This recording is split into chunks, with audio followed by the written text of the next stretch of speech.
Millions of frontline workers keep our economy running and are provided with the latest technology to do their jobs. But digital adoption, especially by frontline workers, is really hard. This is Frontline Innovators. We explore how to overcome challenges and achieve success when we empower our essential workers. I'm Justin Lake. And I'm Gene Signorini. Together, we speak with experts who are leading the way and driving digital transformation to the front line. This podcast is sponsored by Skillful, on a mission to help frontline workers learn and use the technology needed to succeed in their jobs. Welcome to the Frontline Innovators podcast. I'm your host, Justin Lake, and I'm super excited about today's episode. Today's guest is an organizational change lead with in-depth experience in organizational change management and education strategy. He's a leader with experience in training and preparation for system deployment. He's currently an organizational change manager for Insight Global on assignment with a nationwide retailer. Please welcome to the show, Sean Higgins. How you doing, Sean? Hey, I'm well. Thank you. How are you? I'm very well. Really excited for our conversation today. I've really enjoyed the preparation conversations that we've had leading into today's interview. So thanks again for joining us. I want to start off, as we always do, and ask you to get your perspective on what you think the biggest challenge is facing the deskless workforce today. Sure. No, happy to. And thank you for the invitation. Looking forward to our conversation.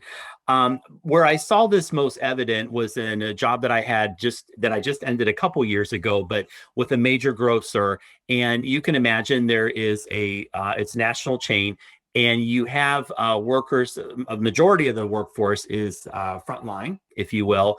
And so some of the things that we were implementing, or I was part of supporting as far as the technology implementation, were part of a digital initiative. There was that kind of a mix, if you will, between an hourly associate, maybe some very young, some brand new back to the workforce, not always English as a first language, a combination of factors, very hard workers, obviously, but now they're being asked, some of them, not all of them, for this particular implementation to adopt some new technology. There's some new metrics against which they're being measured so that this program that was being implemented could be successful. So it was just trying to understand as well as we could that workforce, what their challenges were. And in addition to that, not just on their current day-to-day, but the way in which their roles were going to be changing or adapting as a result of the technology that was being implemented. So it's, I think that when you talk about overall, okay, so what's the biggest challenge? Frankly, it's understanding, creating some empathy for this workforce, because they're it's so wide-ranging as far as skill, experience, age, and so forth. So I have to tell you, this is probably the fourth or fifth episode that we have kicked off since shifting focus to change management professionals in the series that we're doing on change management. And you are probably the fourth or fifth person to emphasize empathy for those frontline workers. And I love that you've said that, because I think that's such a big part of why we wanted to bring Frontline Innovators podcast together in the first place, is to recognize that there's a human element of digital transformation that I think is often overlooked. And the folks that we've had the good fortune of interacting with that have a change management background, it seems to be just a natural part of your personalities that you understand the importance in. And I don't know that it doesn't seem to be like an academic exercise. It seems like something that all of you so far that I've met, it just comes from within, that you have a natural tendency to look at the impact that this stuff is having on people and try to figure out what you can do to solve that. Anything more you can share about that? No, I'm happy to. In fact, I just had a flash, because this is a lot of years ago, but my very first job, other than cutting grass in the neighborhood, was for the grocery store Jewel up around the Chicago area. And that was back at a time, in fact, I was just having this conversation with my son. These employers can't bring people in fast enough today. And he said, was it like this when you were a kid, back when you rode a dinosaur around? I said, no, as a matter of fact, it was very competitive to land. It was a good, well-paying hourly job in a grocery store. bagging groceries. And then, later on, I got promoted to produce. And my friends that worked in the McDonald's on the parking lot were asking how they could get on at Jewel. It's just a different world, right? But I had that empathy, and then, went to college, and I've worked in a salaried position primarily in my career. So anyhow, from an empathetic standpoint, I think that you make a very valid point, and I've observed this too. In my profession, I'm involved in what's called the Association of Change Management Professionals.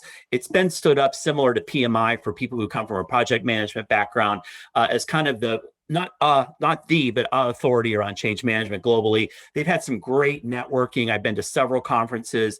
They even did a phenomenal post-COVID conference that I was able to attend. And I noticed that when I'm in the room, especially in person with these folks, there's never a stranger. I've been down to this session, and the last one was in Dallas area. As a matter of fact, 2,000 change management professionals roaming around, coming in and out of sessions, buying the books and everything. And you just felt like you could strike up a conversation with almost anyone there. And now, of course, like every profession, there's going to be people on either extreme, but generally speaking, great group in my career growth, always available for networking and sharing best practices and so forth when you're on a particular assignment inside your organization. I do think it's an element that really helps you to be successful in that role. Yeah. And another common theme is what you just mentioned, which was your experience actually working in a grocery store. I actually had a very similar job myself when I was 16 or 17 years old back in the late 80s. I worked in a grocery store, and I actually used one of the early versions of mobile technology to scan barcodes on the shelf tags and place orders to the distributor. And I didn't really pay it much attention, to be honest with you. Back then, it wasn't until later I found myself in a career using that same kind of technology or helping to implement that stuff. And I was thinking, I was one of the people on the receiving end of that. And that's another common theme with a lot of people that we see that are in these roles of working for technology adoption, that they have some connection back to the type of worker profile that they're serving. So in your case, you worked for a major grocer, you had some experience working in grocery, and I bet that really enabled you to truly be empathetic and put yourself in their shoes and imagine what it would be like. Other people that we've had on the show have had family members that may have worked in industry. And so they may not have, walked a day in their family member's shoes, but they were used to the stories. And it just brings out an element of sensitivity to their perspective on things. And I think that's so important. I think when the technology that we're talking about here, this isn't about stuff that we're putting in a data center that doesn't directly affect the humans, right? The stuff that we're talking about here is always in the hands of another human being that has to adopt it. That's right. That's exactly right. And, along those lines, I think what's tempting and what we need to be careful about when we talk about this workforce, and it's not just in the retail environment, but other people in frontline roles, who doesn't have a cell phone now, right? It's just elemental. A lot of them, I think, are surgically attached. But you got to be careful about making the assumption that capability, that attachment to that technology has anything to do with, now here's this thing you're literally wearing on your wrist as you shop through the store. This was the clickless operation that was being formulated, and you're being measured on this. Someone's paying attention to how quickly you're getting these items, the accuracy of the items going out the door. There's things that are being looked at, and you're coming in and out of a crowded space. A lot of times it was put into a small area that they had to find room for. And the other part of that is your role is not in some warehouse or away from the customers. You're having plenty of customers. As soon as they see the logo or name tag, they're going to stop you and ask you questions. And that was expected, that you would respond to those customers very much so, but continue to work on improving the speed with which you're using your device to do the grocery shopping and getting back into that back room.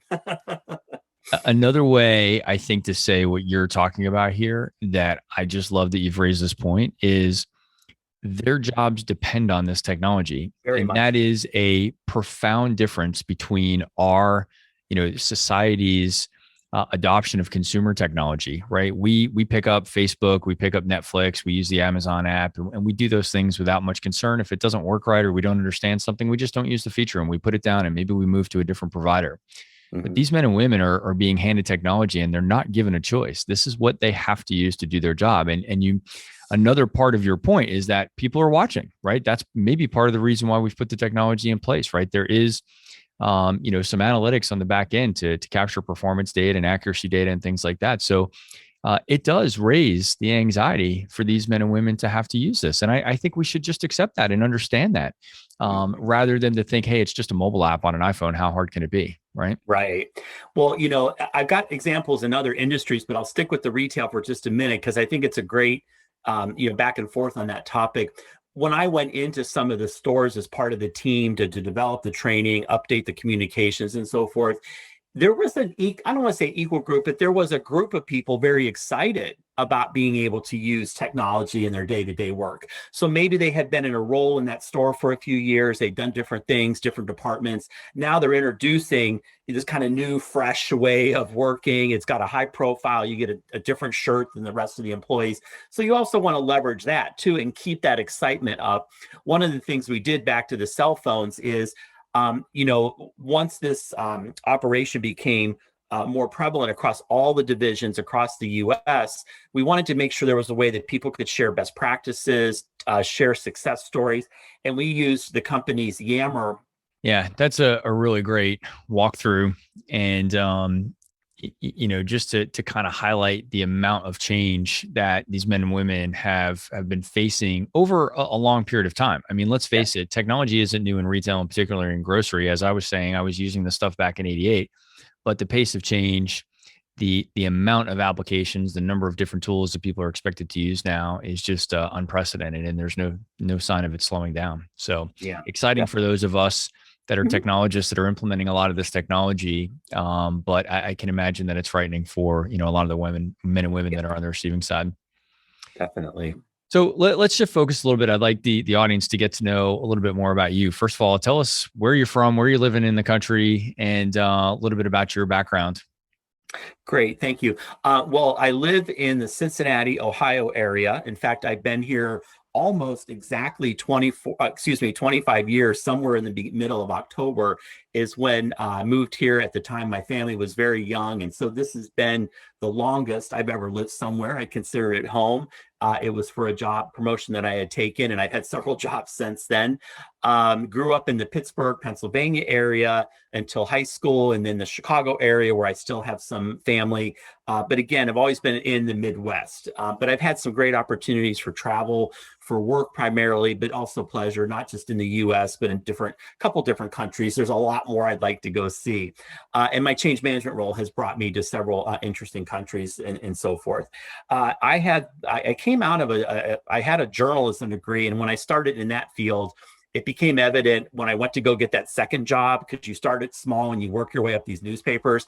And I lost the interview out to someone who had been in the business for 10 years. I'm like, I got to wait this long to make this much. I don't think so. It just wasn't going to be, I really admire people that stick with those careers. They kind of have a passion attached to them, but I shifted gears and got into technical writing. That led into a curriculum development and training delivery role. And then that's what brought me into organizational change management. I think where I started and where I feel like I can say I have that demarcation, if you will, is when I was a consultant for SAP. I was brought in as a training manager there, a training lead for implementations that were going on, but they had a very rigorous OCM, organizational change management methodology. And it was evident with some of my background and the skills I was obtaining that I could contribute in other areas, and just kind of moved or segued into that as a full-time role. It depends heavily on your training background. That's a big component of an organizational change strategy. Communications, which I feel I have strong skills there, both in an in-person, talking to that C-level, but also in written communications.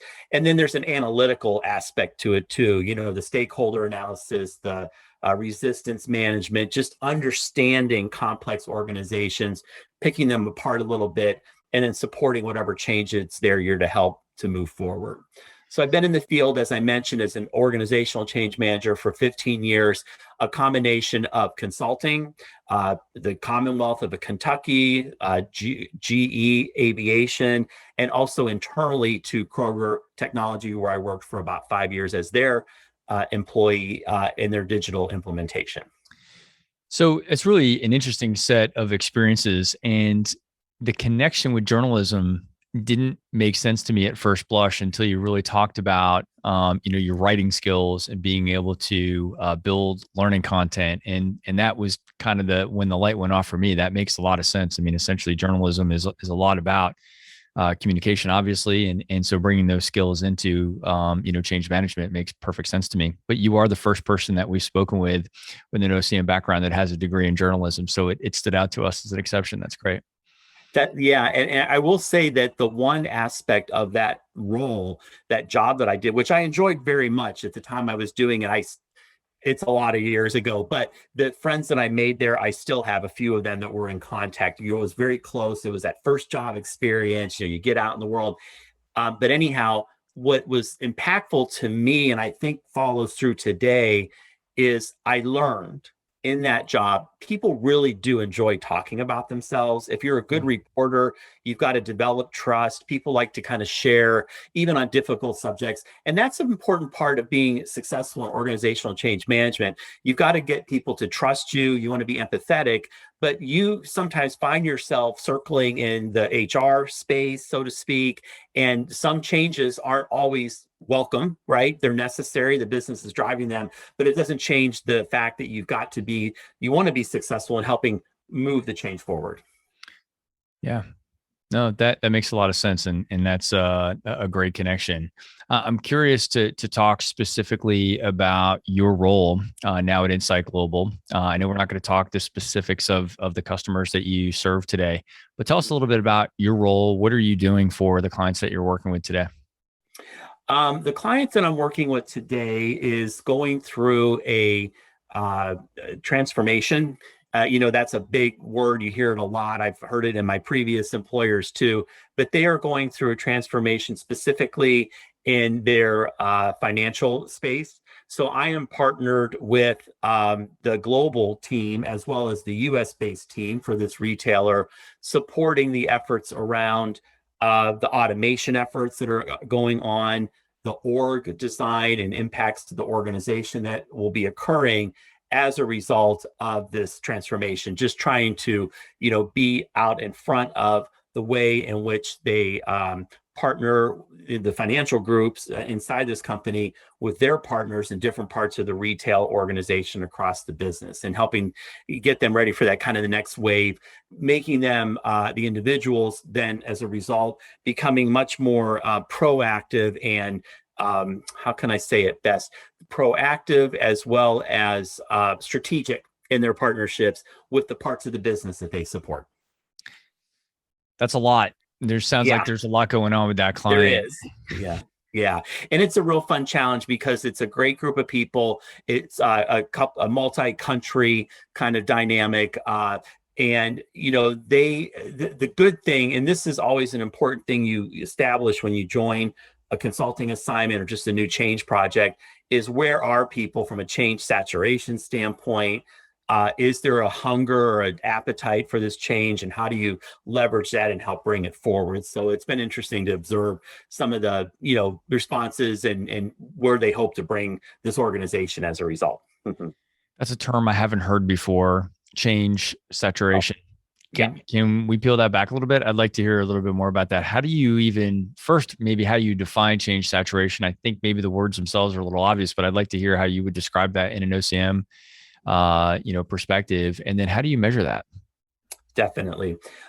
One of the biggest temptations that you have to step back from is when you're brought into an assignment or a project or a program where they've budgeted for and allocated for the change management support.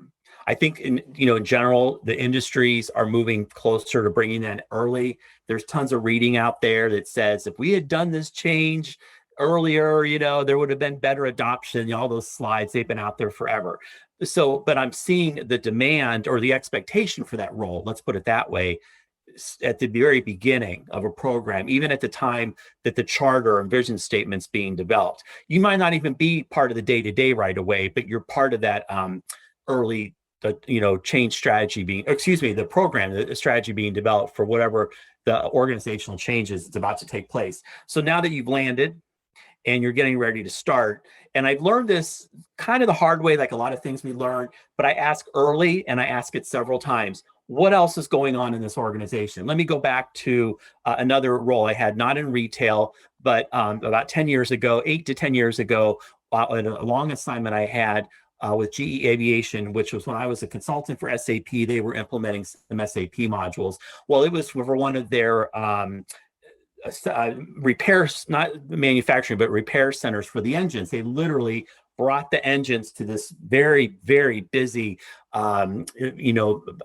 place in Brazil, outside of Rio de Janeiro, of all places, but it became kind of a major center for repair.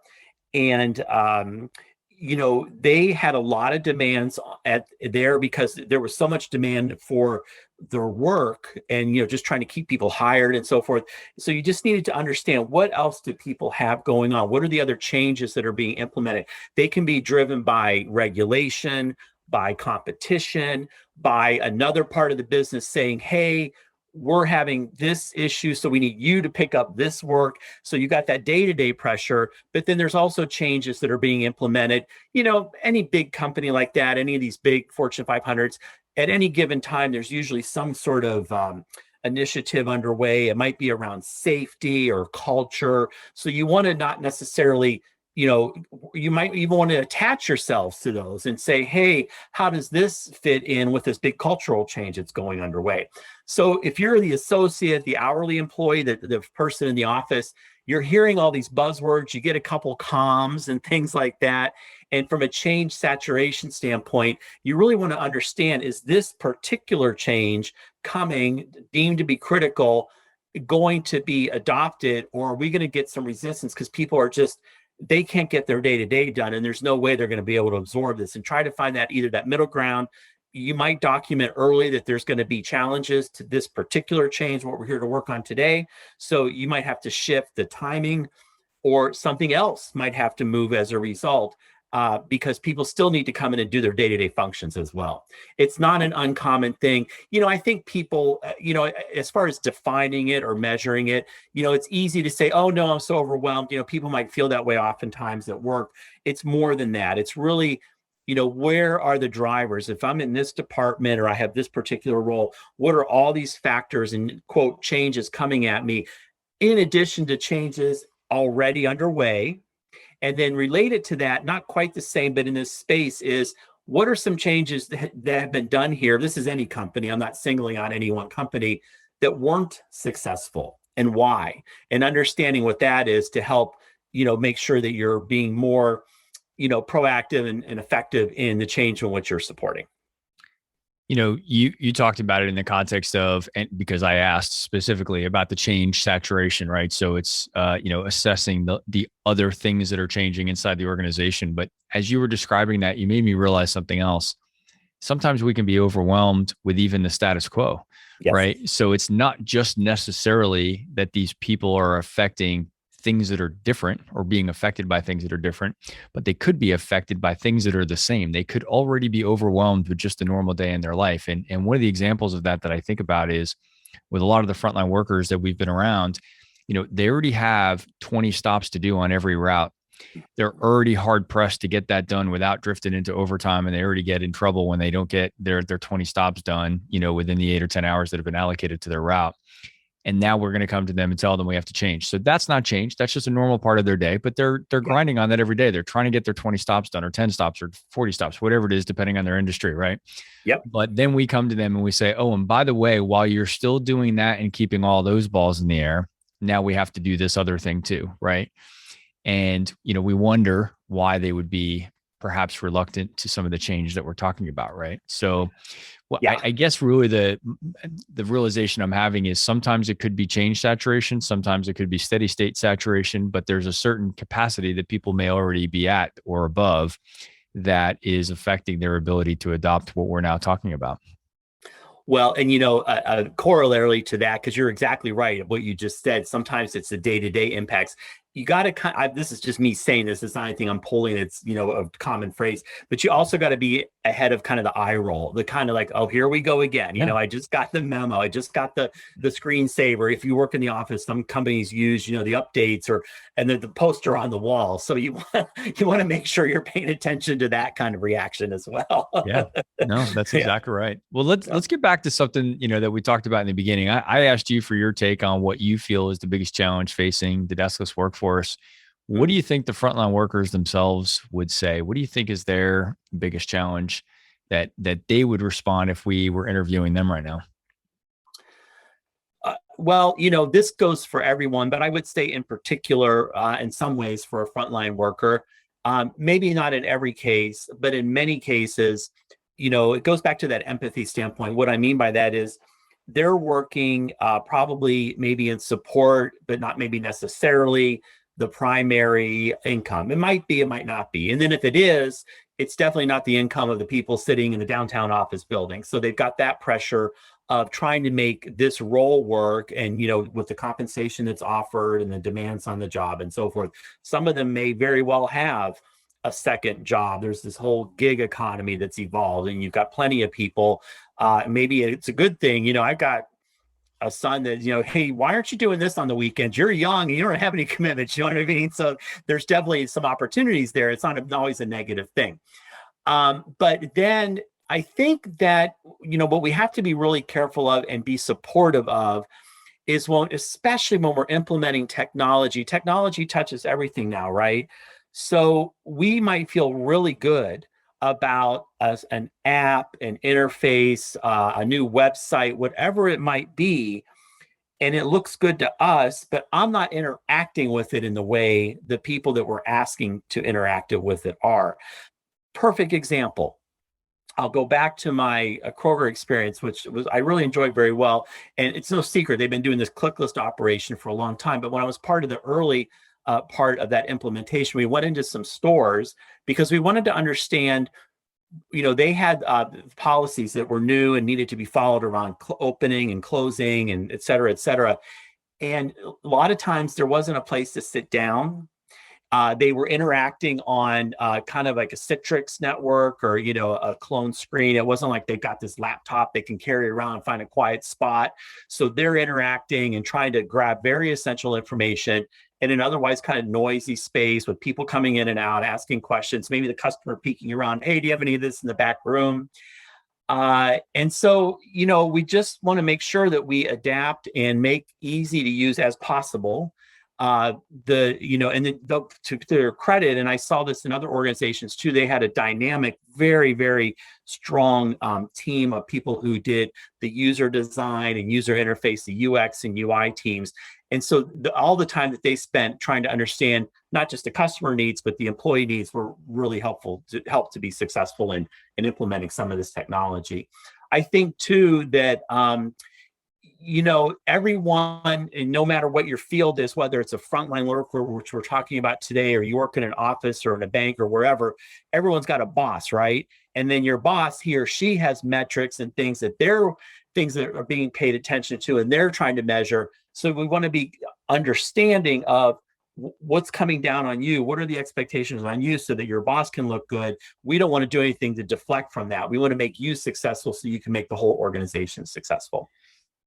There were a lot of gems in your answer here, but there are two of them that I want to pull out. The first is the economic considerations of the frontline workers themselves, and then the second one is their boss, and they kind of tie in together a little bit. I think one of my teammates said one day, we were brainstorming about our technology that I do in my day job, and she said, some of these folks may be the primary breadwinners, and they may be living paycheck to paycheck. They would be disproportionately likely to be, living under those, kind of financial pressures and stresses.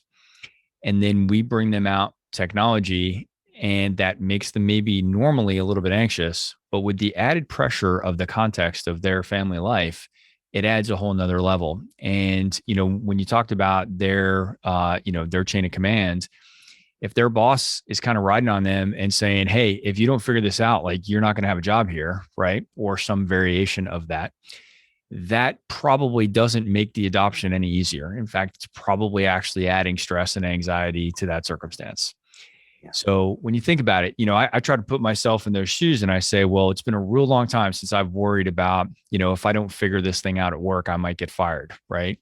But I do think whether the culture there supports that or that's just the way that they're internalizing it, I think it's a genuine fear that we have to be aware of. Yeah. And it sounds like you're obviously, just with the empathy that you bring to your role, you're hypersensitive to that stuff. But I don't know that all organizations are. I think there's this, I had a business leader in another organization that I won't mention by name. He just said, well, it's just an iPhone. How hard can it be? And it just like, it made my blood boil, because that's easy for you to say. You're a VP of finance and you're probably not worried about your job if you have to use, some mobile app, but the person on the field is not necessarily feeling the same way about that. To follow up on that and in total agreement with that, I think where opportunities exist when it might appear that the technology is somewhat challenging or hard to overcome is pay attention to the smart, hardworking people trying to make it work, right? What's their stumbling block? And whether you're not able to make a lot of changes to it, at least come up with ways to support, if it's better training, more practice, in fact, changing the interface. They can then become your most successful advocates, right? I was listened to. And, if I can observe someone that was otherwise, and that's the other thing I think you see, and I've seen this in other parts of my career, not just in the retail environment, people that were very successful and confident in their roles, and they took this flyer, right? I want to do something new, but I like this company. It's working out for me. I like the schedule. I like the store. I like the location. There's a lot of things that drive them wanting to stay there. Now they're going to do this whole new thing with technology. And then you want to try to get in front of, like, did I make a really bad decision here? Because I was doing great managing another part of the store. And now all of a sudden, oh my gosh, what's happening? So, and, there's always going to be, as an individual, you have to have your own personal accountability, like what you sign up for, and so to speak. But I think from an organizational change management standpoint, what do we do to at least give all the proper preparation, and especially supporting them where they're at? Outside of my retail work, when I was with a couple organizations, actually as an SAP consultant, and this is not that long ago, okay? This is not 25 years ago, but maybe within the last decade or 12 years, two very different assignments. There were frontline workers who were going to be impacted, even though the role might be somewhat repetitive. It was still a critical role in the process that needed mouse training. They used a green screen. They didn't have a computer at home. They didn't need one. Or in some cases, and I trained in classrooms, this was a customer, I don't remember their name, so it wouldn't matter, but they made dental equipment in the Chicago area, which has a very large Polish population. There were many, not a couple, Polish primarily speaking people, very competent, but they had a translator sitting next to them so they could make sense of this new software that they were going to be using. Even though they weren't sitting there programming all day, they still had to interact with it. And there were certain things they needed to do as part of their job. Exactly. Yeah, no, those are great examples. And when you talk about things that some people may take for granted, you use the example of a mouse. Some people may take for granted that everybody just knows how to use that thing. To some of us, it would seem now as if it's very intuitive because we've been using it for so long. But the reality is to a first timer, it's not always intuitive. And we talk a lot about too, even just the difference between, iOS and Android. So, you're an iOS user, I'm an Android user. And if we tried to flip phones and do something as simple as just making a phone call or taking pictures or going and looking at our, photo reel, whatever, all of a sudden you feel like you're all thumbs on the other device. Very so, when we bring that technology into the workforce and now we go back to some of those other things we were just talking about, right? Now I've got to use this to do my job. My boss is looking over my shoulder. I'm feeling uncomfortable and insecure about the circumstance. How can we ease that transition to allow them to be successful and ultimately allow the business to be successful with the transformation? But if we don't bring it down to that individual level, then there's no chance for program success across the board. Definitely. And I think it's, one of the things that they're challenging to maintain sometimes, but they serve a great purpose in this change field, is a change agent network. So you have a representative group across the organization, whatever it is you're implementing, and give those individuals a chance to bring feedback. This is what I'm hearing. This is what I'm seeing as we start to implement and make a two-way or, circular kind of conversation going on, not just this one way. Here it is, and I just updated for you, go crazy, but give me your input and make sure we're implementing that as well when that's practical and makes sense. Yeah.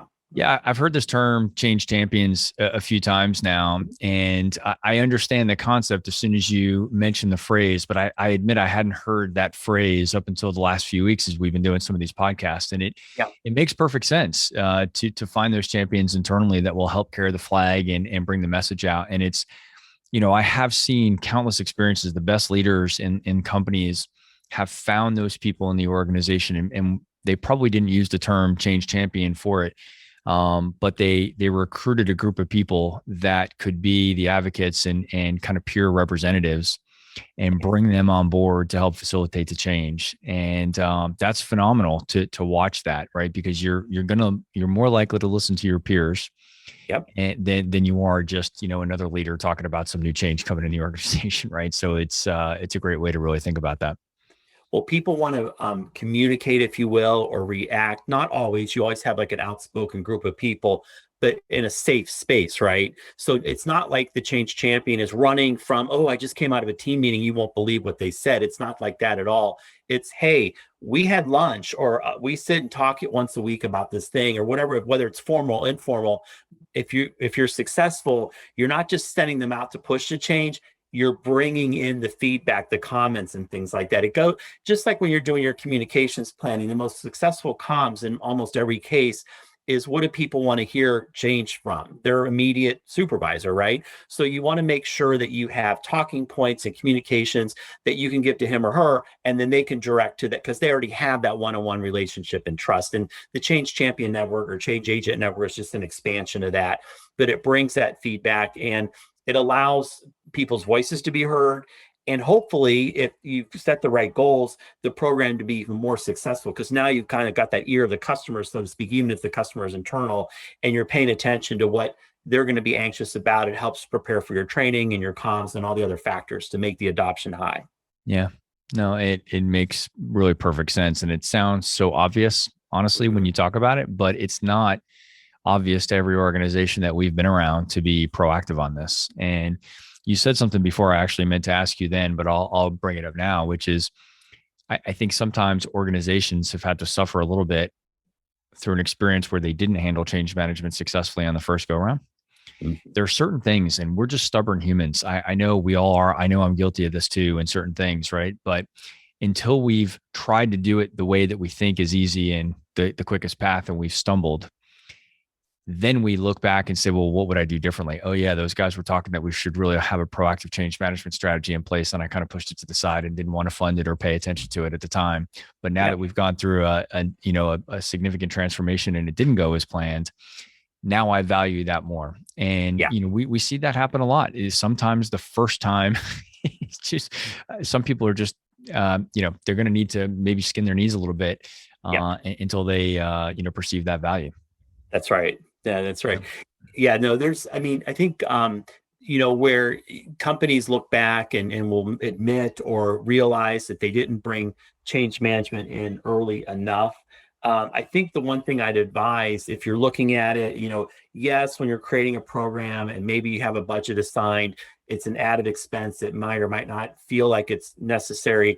The role is the one in which you can engage early, as I mentioned before, just kind of get the lay of the land and then come back. It doesn't mean you have to be in this straight line on a day-to-day necessarily, but just kind of keep track of the progress of the program, and you can engage in different places. And a lot of cultures, and I've seen companies starting to do this now, they're trying to become their own change organization, if you will, and bring that learning and adoption across the organization. So if you're a project manager or you have a small program you're trying to implement, you can pull those fundamentals. Maybe you'll consult with a change practitioner to kind of kick it off and then execute on a lot of those activities yourself.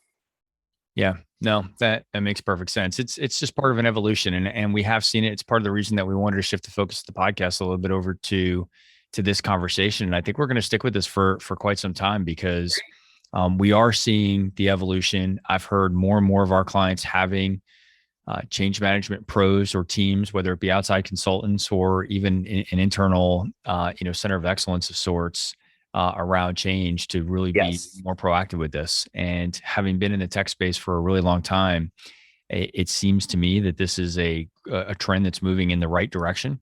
I look back now on some projects that we did 10 or 15 years ago, and I realized that this is what was missing, right? We were trying to jam things in from just a purely IT and project management standpoint without really doing a good enough job of considering the human implications of all that we were doing. And Very so much. this is fantastic. So I'm curious about when we think about deskless workers, I'm curious to get your take on whether you think that change management strategy should be different or is different for frontline workers, kind of deskless workforce community that we talk about versus what we would consider more the traditional, kind of knowledge workers working in, corporate. Is there a different strategy that applies to one versus the other, or would you say it's exactly the same? What are your thoughts on that? Great question. In my opinion and in my experience, I don't think the differences lie so much in the strategy because each of those, well, I'll go back to the implementation of SAP at a couple organizations I was in. It was not only it was impacting office workers, because you typically would implement the financial FICO, they call it, modules, and that was a baseline for the other modules. So you have people in your, financial operation, accounting, other leadership roles. But then again, now we can go at the little kiosk, whether it was created or not, on the shop floor. That person can do this, and that gives us automatic updates. I'm oversimplifying this greatly, but they're being affected by SAP as well in this example. So the overall strategy is one that says, how do I bring, the workforce or the folks that are doing this over here, no matter who they are? Where I would say that differences lie are in the tactics. And I think that the thing that we as practitioners need to pay really careful attention to, I know I have, is kind of take a step back from all your technology implementations, because a lot of this field grew up as a result of that, right? And, look at it more from a cultural standpoint. What are the cultural impacts? What are the languages, as I mentioned, those factors, and making sure you're incorporating in those, because you have a much more diverse group of people with whom you're trying to help support this adoption. So strategy is strategy, but it's the tactics that I think that you would see the very big variation, actually. Just a quick example.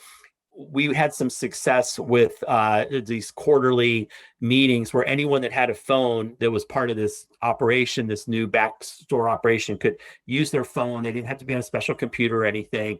And there was like a Q&A that they could manage. And it was nice because we had a lot of engagement. I'd get the leaders in one room, and then we'd assign the question to whoever, they typed the answer, and everyone could see it at the same time. But in order to bring people to the session, I had to take a big step back. I was working with the communications expert in the organization. She said, for this audience, you can't rely on technology and email that they assume that they know we're going to have this event. We need to go print a real attractive poster in English and Spanish and put it in the break rooms to advertise this event. So it's just that understanding, you got to sometimes take a big step back from the technology, because that's where people are going to see that. Otherwise, they would have never known about this particular event, whether they have a phone or not. It wouldn't have been made. They wouldn't have been made aware of it. So Yeah, no, that's really well said. As you think about your past with, and I won't ask for any proper names on this part in particular, but I'm curious if you have any mistakes, perhaps lessons learned from maybe being part of a change program that didn't go as expected, and if we can, draw any learning out of those experiences. Yeah, a couple challenging projects that I've been on. One in particular, sometimes you learn, and I think this is part of your career growth and maturity as an individual, et cetera, is when you know your field and the overall goals, you need to be able to stand firm on those and articulate when we're off track. And so an assignment that I was on for about a year, I was for a governmental agency. They were kind of on the second wave of trying to do this implementation. The first one was not successful. So there was already that anxiety, right? And you didn't want to be the person to add anxiety, but there were divergences. There were things happening that were slowing down the progress that needed to be quickly articulate it and, figure out a way to work around those. Or if there's going to be a delay, tell what that delay is and why and what we're doing to fix that. I know for myself personally, but I think for some of the other people on the program too, people felt a little hesitancy to be as upfront about that. And I think a lot of it had to do with the history and the fact that that had already been kind of a big miss. And you don't want to be part of the second miss. You know what I mean? Now, with that being said, I've been through enough of these cycles, and sometimes you do have those difficult conversations. You do have to say, whatever planning you've done, whatever you were promised as far as resources inside the organization that you're partnering with, and if they fall through, you might have to scramble for that plan B, but you've got to be realistic about where we are and how we're going to get there, and not kind of, shade it or hope it sort of works out in the end, because these things have a way of just sort of revealing themselves eventually. And you want to try to be in front of that, because you're going to have the difficult conversation either close to the time it's happening or at the outcome. So just get it out of the way, peel up the Band-Aid.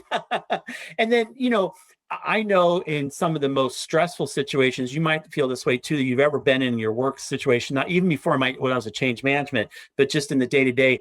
Like, we had a very demanding boss about 25 years ago, and he was very angry at the results of our whole department, all the leaders, and we were all brought into his office one at a time. And I dreaded that all day. I was the last one for some reason.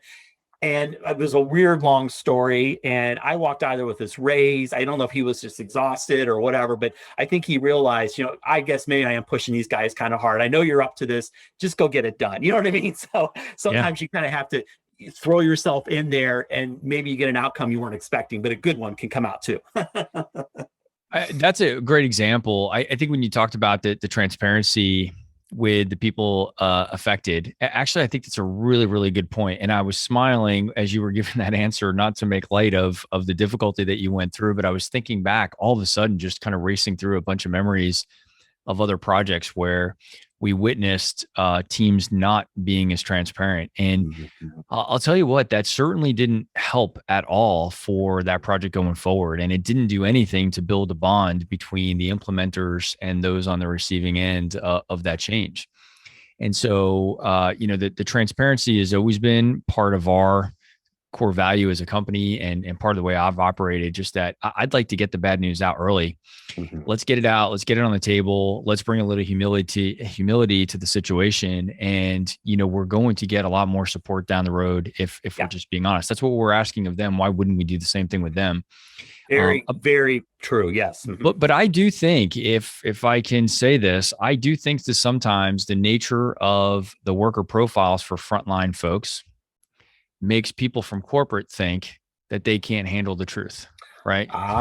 Yes. I really do believe that. And I've not heard anybody say that out loud, but just as I watch the body language, I think sometimes that the folks from headquarters think, well, they don't need to know all the answers. They don't need to know, you know what? And I don't think that that's true, nor do I think it's fair. And I think they actually probably sabotage their own success a little bit when, they don't give them the same transparency that they might give, other folks at headquarters. So, I don't know, something I'd like to just contemplate a little bit as you're making me think about this in a little bit of a different way. But I'd be curious to see what others in our audience are thinking about this, in future podcast guests. I'd love to see what they think about this too, because I think it's, transparency is something that we probably take for granted sometimes when we're having certain business interactions, but I don't think it always exists when we're talking in the scenarios we're talking about today.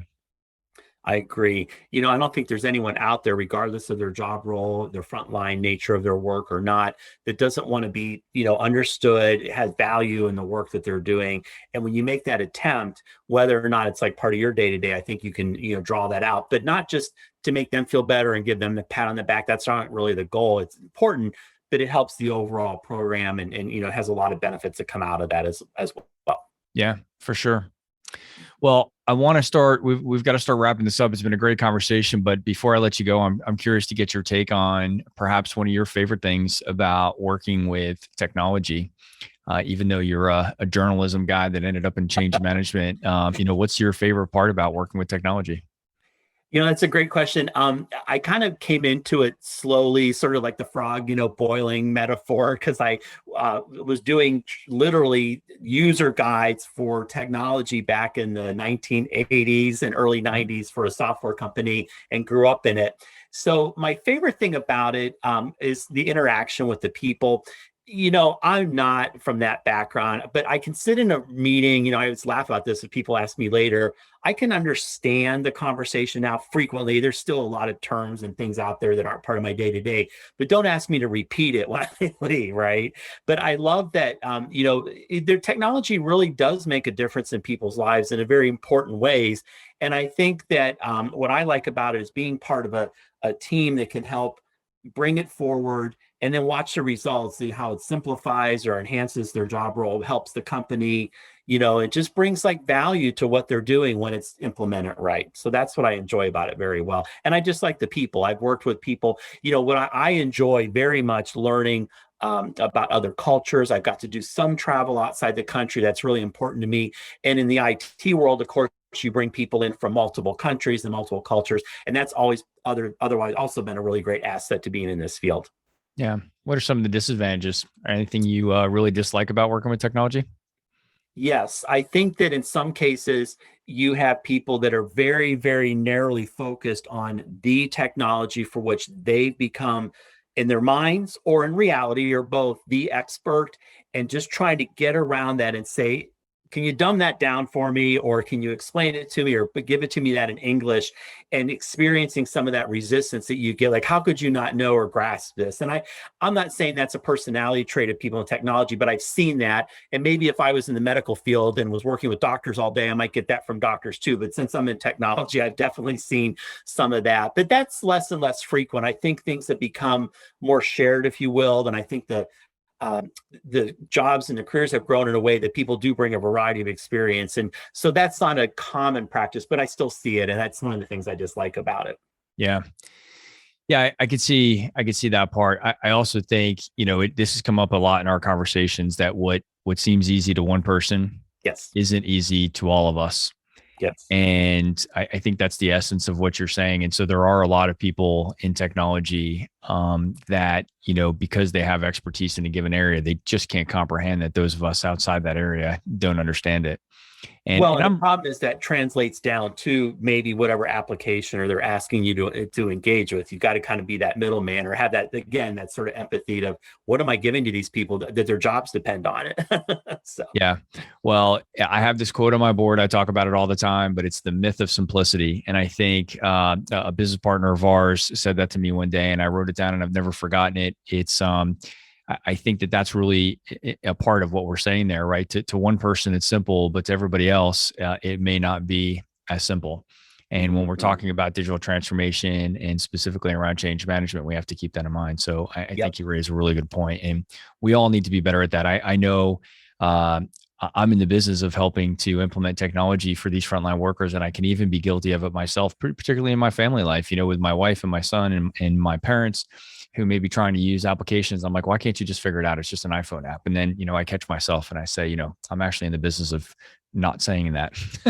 Yeah. So no, and I have to say, just from my own standpoint, the fact that your organization, that's their focus, is it's refreshing, and I think it's long overdue.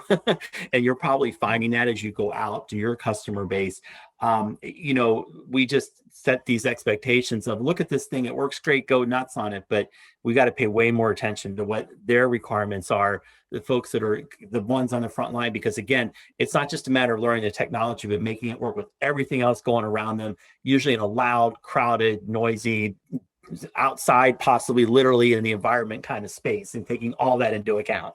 Yeah, no, you're spot on. Well, I appreciate you saying that. And that's a big reason why we wanted to bring, Frontline Innovators together and bring this podcast series together, is just to elevate the conversation around the unique needs of the men and women on the front lines.